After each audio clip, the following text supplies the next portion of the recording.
მინოთ, ბატონ გიორგი, ძალიან დიდი მადლობა, რომ ხართ ჩვენთან ერთად. მე მინდა გკითხოთ, რამდენად მოსაწონი იყო დღეს თქვენთვის თქვენი ფრაქციის წევრის ქმედებები, საუბარია ემზარ კვიციანზე. სანამ ამ კითხვაზე გიპასუხებდეთ, მე მინდა ახლა წინა გამომსვლელი ირაკლი არ ვიცი გვარი. კიკნაველიძე ის ახალი წევრია აი ამ პოლიტიკური ჯგუფის. კიკნაველიძე. დიახ. გასაგებია, მე მინდა უთხრა, რომ ზუსტად ასეთი ინტრიგანი ხალხის გამო ქვეყანაში დღემდე ჩვენ ვერ დავალაგეთ სიტუაცია. ეს ის ხალხია, ვინც დღემდე იკვებება ნაცმოძრაობის ფულით. ჩვენ არა ვართ არც ხელისუფლების სატელიტები და არც ხელისუფლების დავალებას არ ვასრულებ, ეს პირადად ირაკლის ვეუბნები, რომ ერთხელ და სამუდამოდ გაიგოს. მე ბრძოლი ხალხი ვართ, თუ არ გვიცნობს, მოვიდეს და გაგვიცნოს და ჩვენი ბრძოლით გავიკვალეთ. კარგი, სადღაც ერთ შენობაში ხართ ორივენი და იმედია თქვენი გაცნობაც შედგება. ორივენი პარლამენტიდან გვერდთვებით. ბატონ ირაკლის გასაგებია. დიახ. ეხლა რაც შეეხება რამდენად იყო მოსაწონი ჩვენი პატრიოტ ალიანს ფრაქციის წევრის ასე ვთქვათ საქციელი. აქ მოწონებაზე არ არის საუბარი. საუბარი იმაზეა, რომ დავიღალეთ, ჩვენ ყველანი დავიღალეთ იმ ტყუილით და იმ ცრუ ინფორმაციის გავრცელებით, რომელიც ვრცელდება ნაცმოძრაობის მხრიდან. ნაცმოძრაობას ვამბობ, იმიტომ რომ სამი ფრაქცია, რომელიც ამ ნაცმოძრაობის დაშლის შემდეგ სამი ფრაქცია, რომელიც შეიქმნა, სინამდვილეში ამ ფრაქციებს სახე არ შეუცვლიათ. იგივე იდეოლოგია აქვთ და იგივე გზა აქვთ.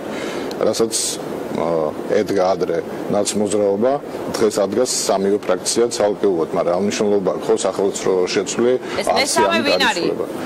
აქედან ფრაქციებად, გასაგებია. ანუ სამ ფრაქციად არიან დაშლილები. კი. ანუ ამიტომ მათ ყველას მაინც მოიხსენიებ როგორც ნაცმოძრაობას. კარგი, ემზარ კვიციანზე და მის ქმედებებზე ვისაუბროთ, ბატონ გიორგი. კი ბატონო, თქვენ ეს უფრო პირადულ, ანუ მისი მოქმედება უფრო პირადულ ხასიათს ატარებს, იმიტომ რომ თქვენ გახსოვთ, რომ მისი და ქალბატონი ნორა კვიციანი ციხეში იჯდა 6 წელიწად ნახევარი. ფაქტიურად უდანაშაულო ქალი ჩასვეს ციხეში და იმ პერიოდში, იმ პროცესში ერთ-ერთი მონაწილე ასევე იყო გიგა ბოკერია. აქედან გამომდინარე ეს პირადულიც არის და ზოგადად როგორც თქვი უკვე რომ ჩვენ ფაქტურად შეწუხებულები ვართ უკვე ამდენი ტყუილით ამ ნაცმოძრაობის მხრიდან და დღეს რომ ცდილობენ დაანახონ ოცნების სახე, ვთქვათ, როგორც დისტრუქციული ძალის ქვეყნისთვის, როგორც ესე ვთქვათ, დაგვანახონ ყველას თუ რამდენად ცუდად მართავს ოცნება ქვეყანას და ასე შემდეგ. მე ზუსტად იმის თქმა მინდა, რომ სპექტაკლებია, ეს სპექტაკლი არის მიზანმიმართული იმ საზოგადოებაზე, რომელსაც ეჭვი ეპარება, სიმართლეს ამბობს თუ არა ნაცმოძრაობა და შეიძლება დაუჭიროს მხარი არჩევნებში, შეიძლება არა, პლუს რა თქმა უნდა თუ დააფინანსებენ კიდევაც. ხო, ანუ აი ეს ასეთ ხალხზე არის ორიენტირებული და აი ამ პოლიტიკურ სპექტაკლებში ჩვენ საქართველოს პატრიოტები მონაწილეობას არასდროს არ ვიღებთ და თუ ჩვენ რამეს ვამბობთ, იმისთვის კი არ ვამბობთ, რომ ან პლუსი დავიწეროთ, ან რაღაც ფულის მოგების ნიშნით რაღაც ვთქვათ, ჩვენ ვართ შედეგზე ორიენტირებულები. გასაგებია, თუ პირადი წყენა, თუ პირადი რაღაც სახის კონფლიქტი არსებობს პარლამენტის დეპუტატებს შორის, მათ ასე უნდა გამოხატონ დეპუტატებმა მათი პირადი დამოკიდებულება საპარლამენტო სხდომათა დარბაზში და იქნებ თქვენ გაქვთ პასუხი, რომელი ქვეყნის რეზიდენტია გიგა ბოკერია. თუ სწორედ ასე მიმართა მას თქვენმა თანაფრაქციელმა. დიახ.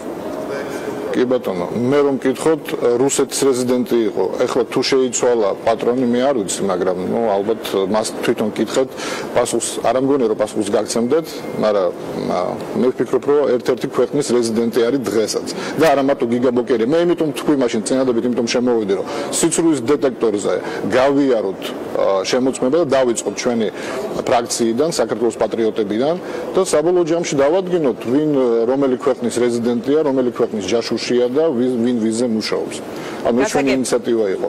და რაც შეეხება პირად წყენას, ჩვენ ხო ყველანი ადამიანები ვართ, მე რა დეპუტატები ვართ, მე რა თვენის ვალდებულება გვაქვს, მაგრამ ადამიანები ვართ მაინც და ცოტა ძნელია განსაზღვრო ესე ვთქვათ ემოცია მაშინ, როდესაც ეს იმდენად პირადულს ეხება, როგორც არის მაგალითად დის დაპატიმრება უკანონოდ და რა თქმა უნდა ყოველგვარი ბრალდების გარეშე რაღაც შეთხზული საქმე იყო და 6 წელნახევარი დააკარგინო სიცოცხლე ადამიანს. ანუ ეს ცოტა მე ვფიქრობ, რომ ემოციური გამოსვლა ამით მართლდება. კარგი. ირაკლის მოусმენ, ირაკლი თქვენ როგორ უპასუხებთ ბატონ გიორგის ის ამბობს, რომ პირადი მოტივებით იყო ნაკარნახევი მისი ასეთი საქციელი დღეს პარლამენტის ხდომათა დარბაზში. იმზარკვიციანის პირადი მოტივების გარჩევას ალბათ არ ვაპირებ, აქ ახსენეს რომ ყველანი ადამიანები ვართ და ერთ-ერთი თავი დამახასიათებელი რაც ადამიანებს გვაქვს არის მეხსიერება.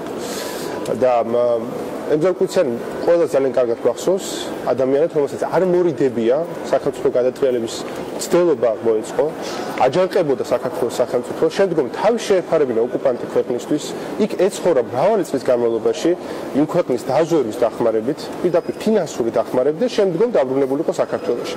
შესაბამისად, მე კიდევ ერთხელ გავიმეორებ, არ ვაპირებ, რომ ბევრი ვლაპარაკო იმზარკვიციანის პირად მოტივებზე, მე უკვე ვთქვი, რას ვფიქრობთ ხელოვნურ ინციდენტზე, მგონია რომ ეს ხო ჩვეულებრივი მარტივი პროვოკაცია და იმზარკვიციანმა გააკეთა ის, რის გაკეთებაც მას ამ შემთხვევაში შეეძლო. გასაგებია. დიდი მადლობა. თქვენ ხომ არ გნებავთ უპასუხოთ ბატონ გიორგი და უნდა დაგემშვიდობოთ, იმიტომ რომ მოსაკითხი გვაქვს ოთარ კახიძის ჯანმრთელობის მდგომარეობაც. კი ბატონო, ანუ კიდევ ერთხელ ვამბობ, რომ მოდით საბოლოო ჯამში ერთხელ და სამუდამოდ დავსვათ წერტილი და გავიაროთ პოლიგრაფზე შემოწმება და დავადგინოთ, ვინ ვისი აგენტია და ვინ ვისი რეზიდენტია და ემზარკვიციანი მეამბოხე თუ იყო, ის მეამბოხე იყო ის ხელმძღვანელობდა ამბოხებას იმ ხელისუფლების წინააღმდეგ, რომელიც ჩვენ დავამარცხეთ 2012 წელს. და მე ვფიქრობ, რომ ეს ყველაზე ესე ვთქვათ პოზიტიური მოვლენა იყო საქართველოსთვის. რაში იღებდა თქვენ მონაწილეობას ემზარკვიციანი 2012 წელს. გასაგებია. კარგი, დაგემშვიდობთ. ბატონო ჩემო, იცვლებიან არჩევნების გზით და არა სახელმწიფო გადატრიალებების გზით. ეს კარგია, რომ კარგია თუ გეცოდინებათ.